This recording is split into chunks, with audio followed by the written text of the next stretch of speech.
Good morning. So we are live, and I want to say hello to everyone, whether you are watching us on CAN TV, watching us on Facebook, or watching us wherever on YouTube. Today we are joined for our speaker series by by Commissioner Davis and by his Chief of Staff, Don Walker, of the Metropolitan Water Reclamation District. My name is Ryan O'Donnell, Speaking Politico, and I am the Environmental and Climate Justice Chairperson for the Chicago West Side branch of the NAACP. And so, first, I believe Commissioner Davis will bring us in with his presentation. Very good. Well, hello, everybody. My name is Cam Davis. I'm a commissioner at the Metropolitan Water Reclamation District. And the first thing I want to do is say thank you to Ryan for the invitation today and for his patience as we put up with some technical difficulties, some of which are probably human error on my part, and also for the chance to talk a little bit about demystifying the Metropolitan Water Reclamation District. It's a really important agency. A lot of people don't know about it, but it's one of those agencies where when it works really well, as it does almost all the time, it makes these hidden contributions in supporting all of our lives. And I want to talk a little bit about that. First of all, I'll just mention a little bit about me. I am a Clean Water Act attorney, a public interest Clean Water Act attorney by training. I led a community-based advocacy organization called the Alliance for the Great Lakes for 11 years before the Obama administration tapped me to help restore the Great Lakes with President Obama's $2+ billion Great Lakes Restoration Initiative program. I was honored to know him as a state senator and work with him because he had Lakefront District. And then when he became president, asked me to come and help restore this very important part of our world in Chicago and in the Midwest as well. And then since that time, about a year after that, was elected to the Water Reclamation District as one of its commissioners. So for 30+ years, I've been working for the public's interest in clean water. And I will tell you, we're going to get into some details about the agency, but for me, it's not just a job. It is a spiritual calling. I believe that water is something that unifies us. It doesn't matter what your age, race, religious beliefs, gender identity. We all need water to survive and to thrive. And so since I was probably in high school, I thought I've been very privileged in my life, and this was my way to give back, was to help protect water for us, for the planet. So the Water Reclamation District is an agency that helps to do that. I want to give you a little bit of an overview of what your agency does. You help fund it with your tax dollars. So you own part of this agency. It's partly yours and partly mine, partly all of ours. I want to talk a little bit about some policy advancements. One of the things that I really like about NAACP is that it advocates for justice across the board using policy. We all understand that we can do things in our own individual lives to make for a better world, but when we change policy, we can go even further than what we can do in our individual lives. That's why I'm such a big believer in policy reform and using policy for change. I'll talk a little bit about innovation and some of the new developments at MWRD. We always want to keep moving forward and progressing. Career opportunities, jobs are important, and then some educational resources as well. So with that, and to use a horrible water pun, let's dive in. First of all, let's talk about what the Water Reclamation District is and what it does. I'm showing you a map here of Cook County. We often forget that Cook County is the second largest county in the country, second only to Orange County in California. And the district, the Water Reclamation District's jurisdiction covers almost all of Cook County. It serves about 5+ million of us as Cook County residents. That's a lot of people to serve over a very wide area, some almost 900 square miles.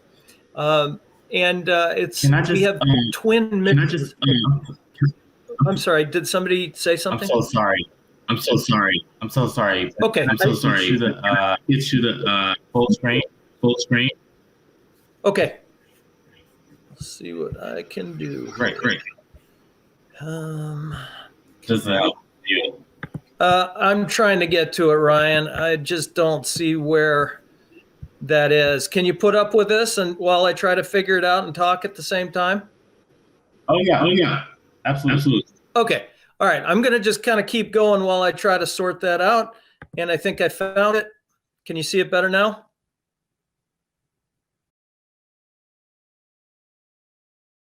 Yes. Great. Sorry, there's a little bit of a delay between when you speak and I take some kind of an action. Anyway, we have twin missions at the district. One of them is to enhance water quality. Back at the turn of the last century, water used to flow from the Chicago River into Lake Michigan, and Lake Michigan is our drinking water source. So if we pollute the Chicago River and that flows into our drinking water source, that is a recipe for public health disaster. That's a recipe for a lot of people getting sick. And a lot of people did get sick in the late 1800s from cholera and typhoid, things that make COVID seem easy. So one of the things that the district did with the authorization of the state legislature is to reverse the Chicago River system so that the river flows downstream now into the Illinois River and then to the Mississippi River, not into Lake Michigan, which is our drinking water source most of the time. The other mission, that's our water quality mission. The other mission that we have at the agency is to reduce flooding, and I'll talk about that. But you get the sense of the breadth of this agency. It's a $1.1 billion per year agency with about 1,700, 1,800 staff people. So it is a very big agency that operates tunnels and all kinds of infrastructure across Cook County. Some of that infrastructure is in our water reclamation plants. We used to call them sewage treatment plants, but some time ago, about 20 years ago, the agency, like many others around the country, recognized that that terminology wasn't really an accurate read on what these facilities do. They don't just treat sewage, they actually recycle water, they reclaim water. And we have 7 such plants around Cook County. One of them is our Stickney water reclamation plant. If you can see my cursor right here, it is one of the largest water reclamation plants in the entire world. What you see is water moves from Lake Michigan, ultimately down the Chicago Sanitary Ship Canal, or from the North Shore Channel of the Chicago River down into the Illinois River where it flows into the Mississippi. And all across Cook County, when we are flushing, when we are taking showers, when we are using water to brush our impacted areas or DIAs, these are places, as the name suggests, where flooding and stormwater occurs more often and disproportionate to other communities within Cook County. And what you see with this map, courtesy of the Center for Neighborhood Technology, where Dawn Walker, my chief of staff, worked, you can see where some of these areas are that tend to flood more often than others, and you overlay that with things like median household income, and it's not hard to see that we need to do better in Cook County to make stormwater protection from flooding more equitable than it is now. And this is a really important issue. Some people may not think of stormwater and flooding at the top of the list when it comes to equity, but if your home floods, chances are you're going to get mold in your house, and mold is a very serious health risk to families. It can also repress home values as well when your home or your property floods. And so bringing the level and the intensity and the rate of flooding down across Cook County and expediting our work in DIAs is exceptionally important for purposes of equity. And that is something that we care about tremendously at the Water Reclamation District. And I mentioned policy at the outset. By creating this designation, by prioritizing work in DIAs, we're essentially now recognizing the need for equity, and we are able to kind of set the pace, putting the district on a policy direction that over time is going to help a lot more communities that really need that help. And that's good news. Also, last year, I took the lead in authoring a resolution on water equity. I was starting to become concerned about seeing how water is managed in other parts of the country. For example, in late 2020, California allowed for a private water equity market. And this is not equity in the good sense. This is equity as in investments, but a market that allowed for the trading of water as a commodity. And I believe very strongly that water is not a commodity. It is not something that should be bought and sold on the market like stocks or like hog bellies or corn. Why? Because unlike stocks, we all need water to survive, as I mentioned from the get-go. When you create a market for water, you also essentially only allow those who can afford to buy and sell on the market access to water. That's wrong. To me, that's absolutely wrong. So I authored and introduced a resolution in June at the Water Reclamation District that recognized that people, all of us, have a basic human right to water, meaning clean water, and to sanitation. As we've seen in other parts around the world, but even here closer to home, access to clean water and to sanitation is something we've always taken for granted. But places like Flint, University Park, Toledo, Kewanee, Wisconsin, these are places where people have not been able to have ready access to clean water just to survive. And so given what I had seen going on in California and other places around the world, I wanted to make sure that we got out in front of some of the problems that I was seeing here by authoring this resolution. And I'm very grateful to my colleagues on the commission board because this resolution passed unanimously. And we have now seen where other cities are taking this resolution up, like Traverse City, whose city council passed this just a couple of months ago. We're also seeing Detroit, advocates and activists in Detroit, this resolution and try to get it passed in their city council. And I'm hoping that it will take off even more around the Midwest too, because the more we state our values, that all of us deserve clean water, access to clean water and sanitation as a basic human right, the more we draw that line in the sand so that water cannot be commodified here in our part of the world. How do you deal with the need for clean water and reduced flooding. Well, it's not just all about sending water through pipes and into plants and through pumps. There are other ways to be able to handle the need for stormwater reduction and cleaning our water. One of those ways is through something we call green infrastructure.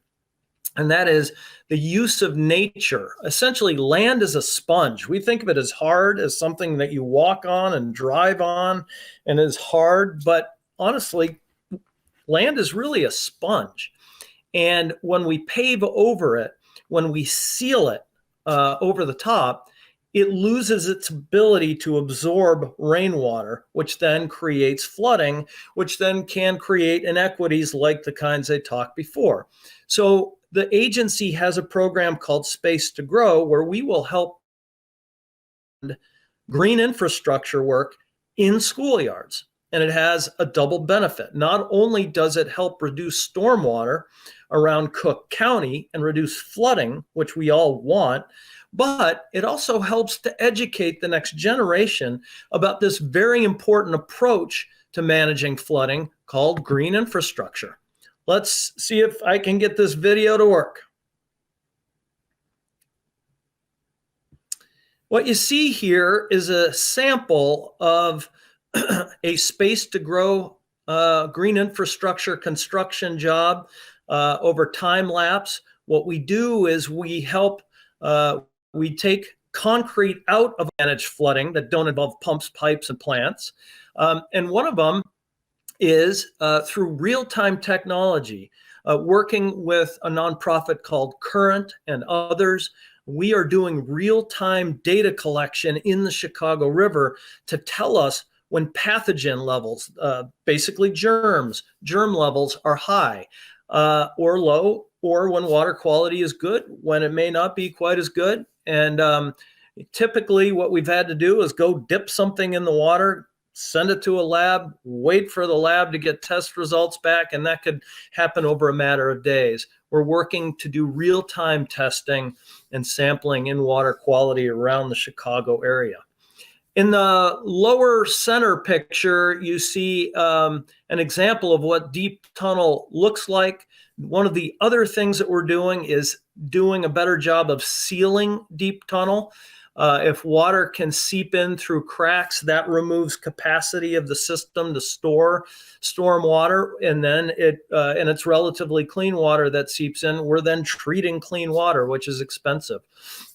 The other thing that we're doing, and this is really fun in the picture in the lower right, is instead of using lawn mowers, we're moving away from lawn mowers on some of our properties and starting to use goats. Why? Because lawn mowers take gas, and as we are living right now, gas is getting expensive. Lawnmowers also create exhaust, which contribute to climate change, which hurts all of us.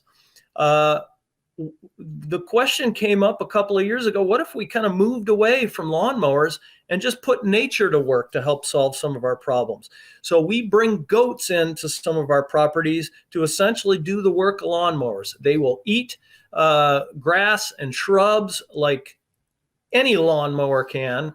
And then they basically fertilize the ground as well. So that creates a kind of cycle of health for our landscape, which is a good thing. We also have at the district job opportunities as well. And I want to mention this because we have this assumption that clean water just kind of happens. But increasingly, we're living in a world where clean water happens because there are professionals that make clean water happen. And at the district, we've got over 70 different kinds of career paths. Folks like engineers and landscape architects and lawyers, fiscal managers, things like that. And so I invite you to take a look at the agency's job opening websites. Often you have to take a civil service test in order to qualify for a job. That may sound kind of onerous or labor intensive, and to some extent it is, but the goal of the civil service test is to make sure that we are reducing patronage in the water reclamation district, which is a good thing. We want people who are qualified to do these jobs. We want professionals who will come in and are excited about their jobs. We don't want to just hire somebody, that was somebody's relative or something like that. So that civil service test helps shield the agency against that kind of patronage. But they're good jobs. I often hear from our staff about how much they appreciate being able to work at the district because it has great benefits. And a lot of people are very excited to know that they're contributing to the resilience of Cook County. They have something to give back to our society in the region. I mentioned before some of our open houses. We also have virtual open houses, and in some ways they're even better than the in-person open houses because you can see a whole lot more. The next one's going to be on March 16th coming up. You have to register for that, and here's a link if you would want to learn a little bit more about how the district operates. It will get into a little bit of science. You'll see more about how we use nature to help treat water and send it back into the world. And you'll pick up some really interesting stuff. We also have great educational resources at the district.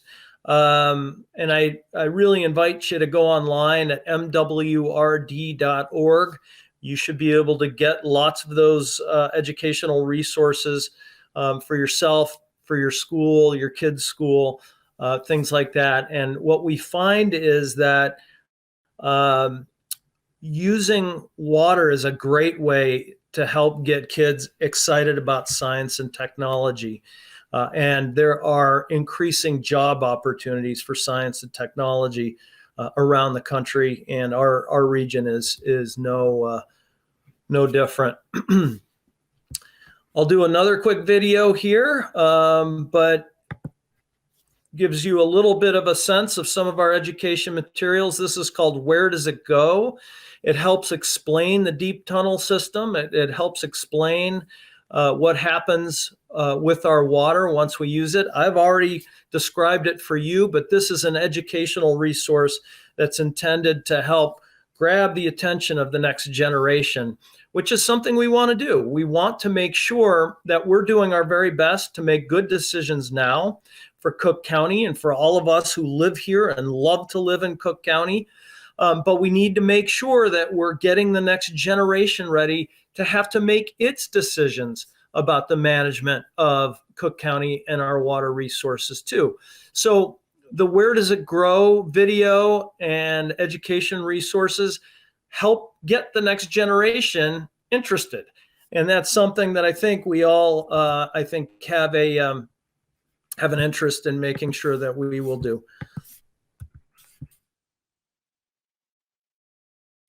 Let's move on to the next one.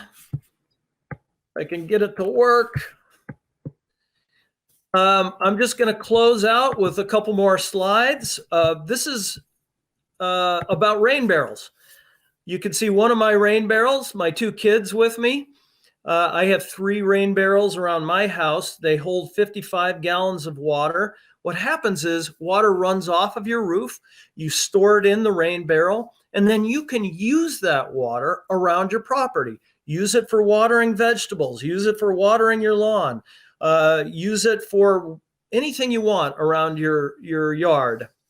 And then that's essentially free water. Water is very energy intensive and costly to pump and to treat. So if we can take relatively clean water from the sky and reuse it, recycle it around our household to water plants inside, you're basically, not only are you doing your part to help keep water out of the MWRD system, but you're saving yourself money as well. And that's a good thing. The rain barrels are about $50 a piece delivered. That's a pretty darn good deal. And I highly recommend that you get one. You can find them on the website at mwrd.org. You can paint them. You can name them. You can have all kinds of fun with them. I know that one of the things that I did was I took the downspout to one of our houses and sent it straight into one of our rain barrels right next to our vegetable garden and our fruit garden. So I take the water from our roof through the rain barrel and I use it to water our strawberries and our blueberries and our tomatoes and our herbs and lettuce and things like that. It's not clean enough to drink, but it is clean enough for your vegetables to drink. So rain barrels are a great way to help around Cook County. And with that, I'm just going to let you know how to be in touch. I'm Cam Davis, one of your commissioners at the Water Reclamation District, and I am honored to be able to serve you as one of your public servants on the board. You're going to hear now from Dawn Walker, who's the chief of staff in my office, incredibly bright, talented, dedicated to the public interest. I think you're going to like hearing Dawn's story. And then we have James, who's our budget and policy director, and Marshall Gibson, who's our communications manager. I invite you to be in touch with any one of us if you have questions or if we can help in any way.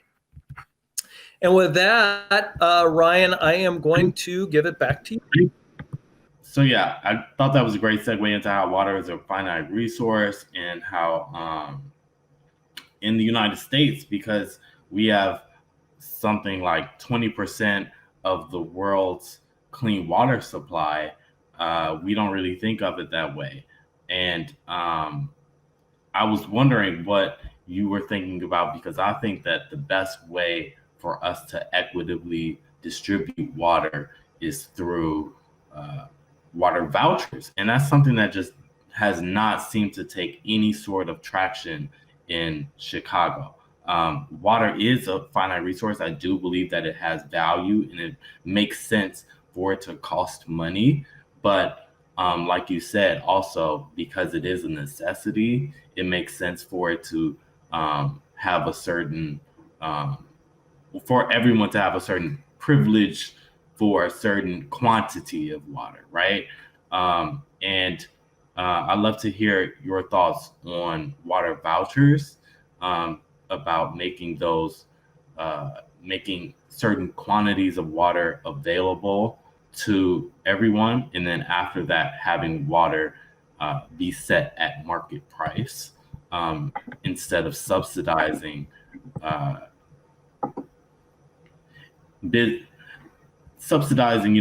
individuals. I mean, subsidizing non-individuals, entities, or whatever that are using water in ways that are not necessary. Yeah, can you hear me okay, Ryan? I think you said yes. Yeah, water vouchers are a really interesting idea. A mechanism that allows people a certain basic allotment for their day-to-day lives. Nothing extravagant, not even watering lawns, because that's not a basic human need or a basic human right, but allowing people a minimum level, at the very least, to be able to use water for drinking and cooking and showering and so on. And then above and beyond that, water being at market price, so that anything that's used in addition to that minimum basic need will provide revenue to go back into providing water. Because at the end of the day, it's not really about owning the water. That's the expense. It's about providing the service of pumping it out of the lake, sending it through treatment, piping and pumping it to our homes or our businesses, using it, and then pumping and treating it, and then sending it back out into the world. I mean, if you take all those steps in that process into account and all of the energy it takes to pump and treat, it's expensive. And it's that service that we're helping to fund. So one of the things that is just a constant balance is, while providing water for free is a good idea in concept, What we don't want to do is undermine the investments that we need to keep providing clean water to all of us either. It takes money. In fact, Also, go ahead. I hate to interrupt, but also I'd say it's so important that we understand. Sorry. Oh yeah, that was bad. It's so important that we understand that water is a finite.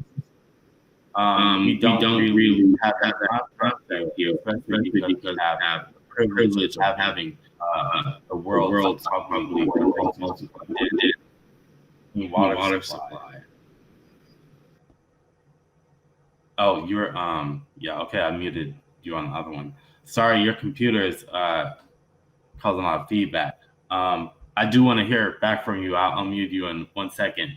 But yeah, I think it's really important that we understand in the US, especially because there are so many people in the world who do not have access to clean water. So it's really important that we don't abuse our privilege of having so much access to it. I love how you just said that, because the Great Lakes hold 20% of the world's fresh surface water supply, as you just alluded to, and that is a privilege. That means that we in this region we're privileged to have that kind of access to that kind of clean water for drinking, recreation, and many other things. There are a lot of places around the world that don't have that kind of privilege. But with that privilege really comes a responsibility to make sure that we're taking care of waterways like the Great Lakes, like the Chicago River, and others. Why don't I stop there, since I don't hear any echoes or feedback, but I think you said that you were hearing it from me, and I can put myself on mute if that's easier.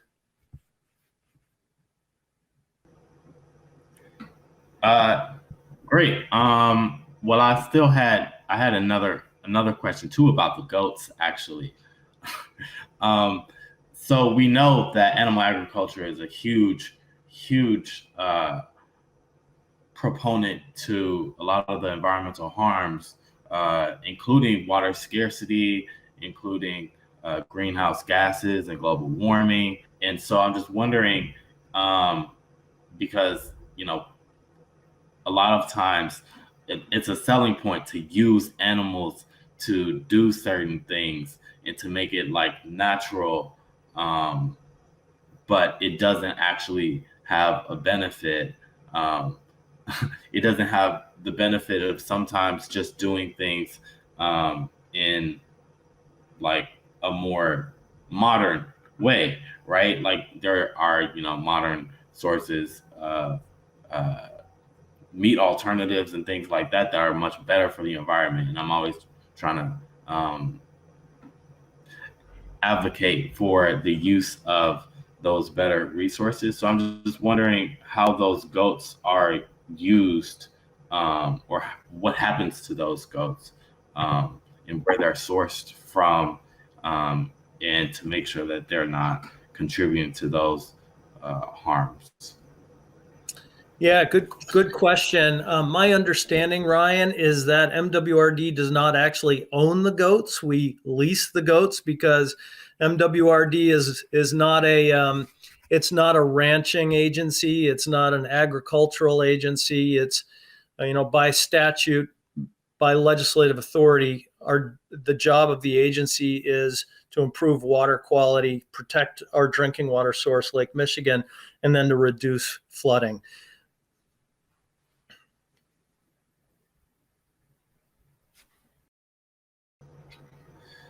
Well, thank you for your time today. I want to, definitely get to Dawn. I'm so grateful that both of you have been here with us, even through these technical difficulties. I appreciate everyone watching, and I appreciate our speakers. Dawn, are you ready? I am. You're on. Oh, great.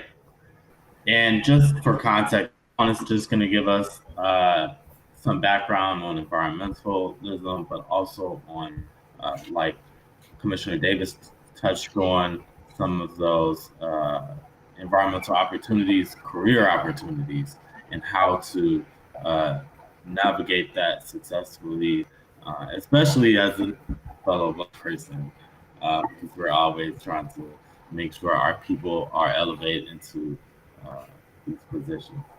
So I still don't see. are you able to Oh, see the screen now? I did do the share, so are you able great. to see it Yeah, now, you want Brian? to just make that full screen? Okay, Yes. you see it Great. And the now? audio is on too. No feedback. Okay, sounds good. So Okay. Okay. thanks for the introduction, and I'm happy to be here along with Commissioner Davis. For those who don't personally know me, I really wanted. I'm happy to be here because my presentation is really about talking to folks who are interested in pursuing a policy career in the environmental field. I want to just talk to you briefly about some tips and tricks that I've learned along the way. Just talk a little bit about that and to, just encourage you if this is the field that you're really interested in on how to kind of navigate through that. So just a little bit about me. I'm happy to be here, especially because I'm an Chicago, Austin native. I'm right here. I went to D preschool. That's right down the street on Central, if you are familiar with the area. I've been in the environmental space and the policy space for over 15 years. And I've had the privilege of working with, citizens groups. I've had the privilege of working with other experts in this field, also working directly with mayors and presidents throughout Northeastern Illinois on developing action plans and policies, all to address urban flooding. So, really been involved in this space. And also, I'm very privileged that I've actually had the chance to develop and work on a project called Rain Ready. It's an award-winning program, uh, basically working with residents on the south side of Chicago who had issues with flooding on how to go to their elected officials, like what to do, how to develop plans, and to make a plan of action. So for those who know me best, I'm affectionately called the Water Girl. And so the reason why I'm telling you those things is because I want to just, verify my credibility on providing expertise on how to navigate through this field. So just to talk to you a little bit about, how I got started. And first of all, like why environmental planning, I took an interest in this at a young age. I noticed like in my neighborhood, the difference between what my neighborhood offered. And then at one point I was bused to a different school. And I noticed that, some neighborhoods, they had access to parks and more green space, and it didn't look the same in my neighborhood. So that's what kind of interested me in understanding like how I could bring those resources to my own area. And then my home was always flooding. Our basement always flooded. So those were some reasons why I kind of took an interest in the field. And what really pushed me to even pursue the career, honestly, I was told that I expressed an interest in the environmental career and was told that this was not a field that was dominated by people that looked like me. And so maybe I should pursue something else. So at that point, I decided that's what I'm going to do. I'm going in that direction. And so that's how I really got started into this field. So I did not take a step ladder approach that maybe some have to this environmental field. I did receive my education on environmental issues. I was able to attend Penn State and then also a college here in Chicago. But as I would credit a lot of my success to mentors. Honestly, I had so many young Black women that kind of took me under their wing when I expressed an interest in this field to just kind of show me the ropes and show me and help me with networking and things like that. So that really helped. Another thing that I would really encourage you to do is volunteering.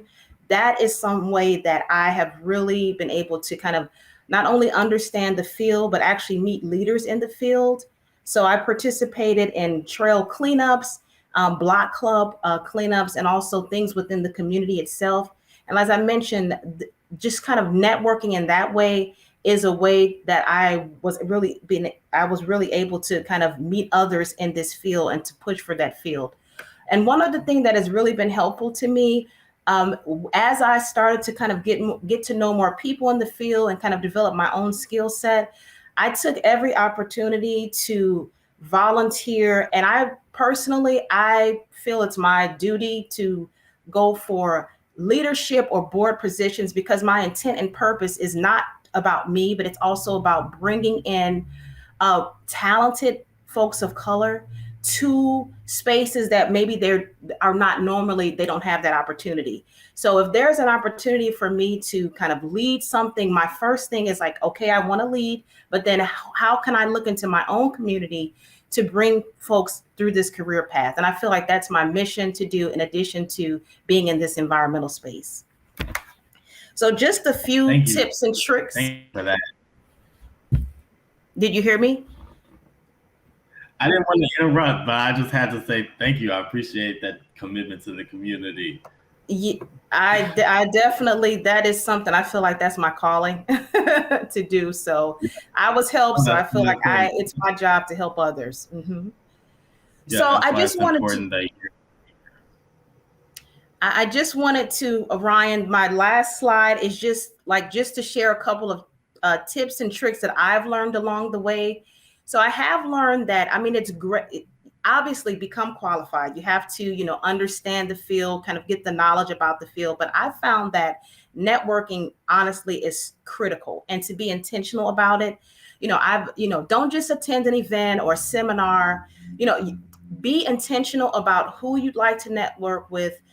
Find out, a little bit of background. I would actually go to a presentation or a conference, kind of understand who I'm researching, do a little bit of background. I would just have like a folder to understand like who I need to talk to and why I wanted to network with that person. And don't just do that. Once you meet that person, follow up. That's a lot of times people don't do that. And then a lot of times people are actually interested. And once you explain to them like what you're interested in your career and you do the follow up, that's an excellent way to kind of make connections in the field. Another thing, a tip that I've learned, volunteering. A lot of times I notice, we all want to be paid, but when you volunteer, others in the field see your talent, your work ethic. People look to that. And so that has been something like on the different boards that I've joined, it has been through volunteer opportunities that I was able to kind of make those connections. So when you're seen as a leader, when you're being inquisitive and you're volunteering, those are excellent things to kind of help you move through your career because it's all about who you know. Some other things that maybe people don't necessarily talk about, soft skills. People often overlook soft skills, but they go a long way. By having great soft skills, folks will understand like how you can represent the company professionally. Are you a person that's abrasive? Are you a person that has good communication skills? Folks look at that to see, will you exceed the expectations of that job? So it's important to not just have the technical skills, but also the soft skills. And then lastly, get a mentor. That has really been helpful for me to help me to kind of navigate when I hit some bumps along the road, staying informed. And then we all have something that's extremely unique about us, our talent, our skill set. So instead of just going to like talking about like your education and like that is important, but find out like what's unique to you, because that's what you want to be able to offer and to talk about when you're talking to these folks at other organizations about what you want to do and how you do it. Like, what do you bring to the table?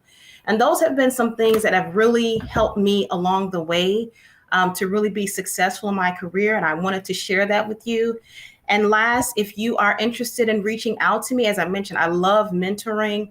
I have several young women that I mentor now and navigating through this field. Please feel free to reach out to me. I'd love to talk to you. And I'm hoping that these tips and tricks that I gave can be helpful to you throughout your career.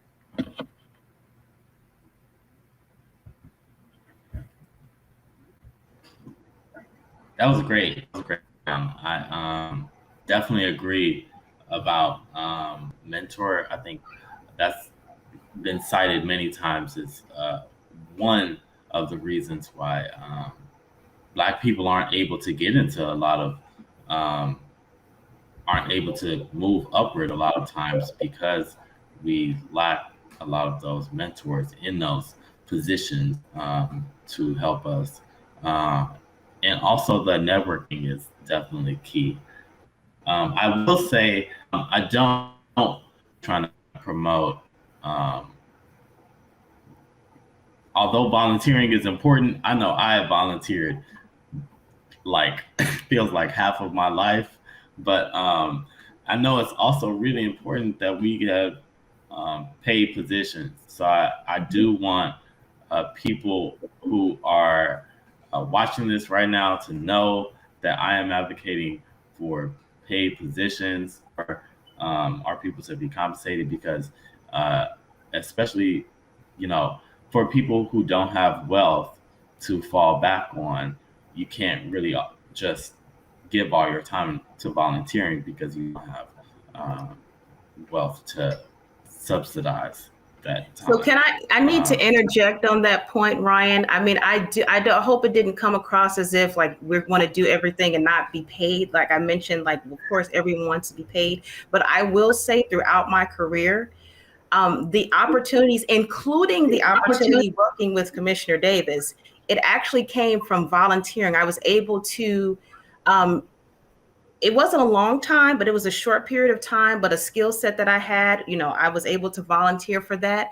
And that's how we were introduced. So you have to be intentional about it because like you said, we need to be paid and we have bills to pay, but I don't want to discredit the opportunity that volunteering also has. So you have to kind of balance that out. But it has really helped me with leadership positions, getting on boards, but I'm intentional about it. Like I go to an event. I was like, I'm trying to understand and meet like who is the president, who's leading, because I want to understand like what do I need to do to kind of get in this position. So I think you need to be intentional about it. But I agree, we all we have bills to pay too.